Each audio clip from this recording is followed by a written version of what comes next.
In January 2009, Israel's economy and international structure were changed overnight when the Texan firm Noble Energy discovered gas in the Tamar field holding around 11 trillion cubic feet. 2 years later, in December 2010, Noble Energy once again discovered another huge gas field, which they named after the biblical sea monster Leviathan, holding around 22 trillion cubic feet. So it looks like Moses knew where he was going after all.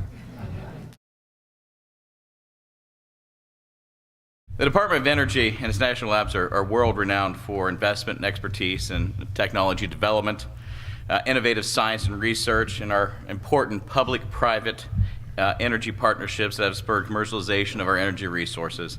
And as we always love to hang our hat on, we were the start of the shale revolution back in the 1970s, and we want to continue to be part of that revolution. Suddenly, 10 years ago, we became totally independent.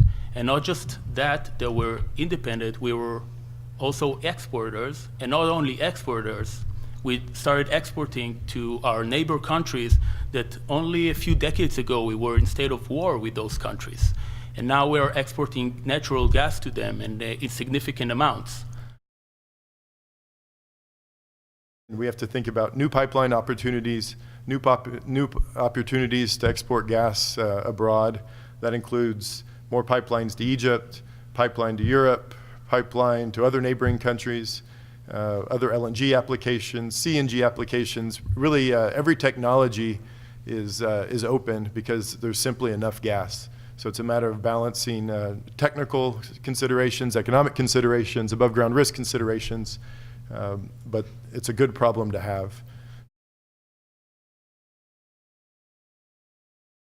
Israeli technology goes beyond predictive analytics in many ways, actually kind of gives you some of the solutions, some things you probably haven't even thought of or were able to see before this. And augmented reality, it's a big deal. So anyway, we have robotics and unmanned equipment system goes beyond,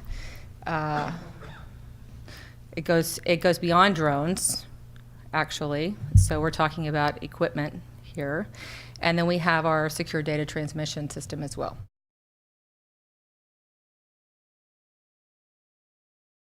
On the left side of the slide, this is a structure map of the producing reservoir where the hot colors indicate the highest portions of the reservoir.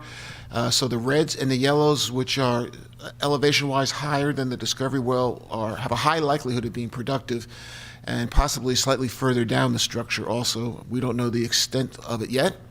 On the right portion of this slide, I alluded to it earlier, this slide shows the amplitude response in the reservoir. So here, the hot colors are not indicating elevation, but they're actually telling us the amplitude in the reservoir, which is affected by gas content. So the brighter or hotter coloration areas are where gas is indicated on the seismic data.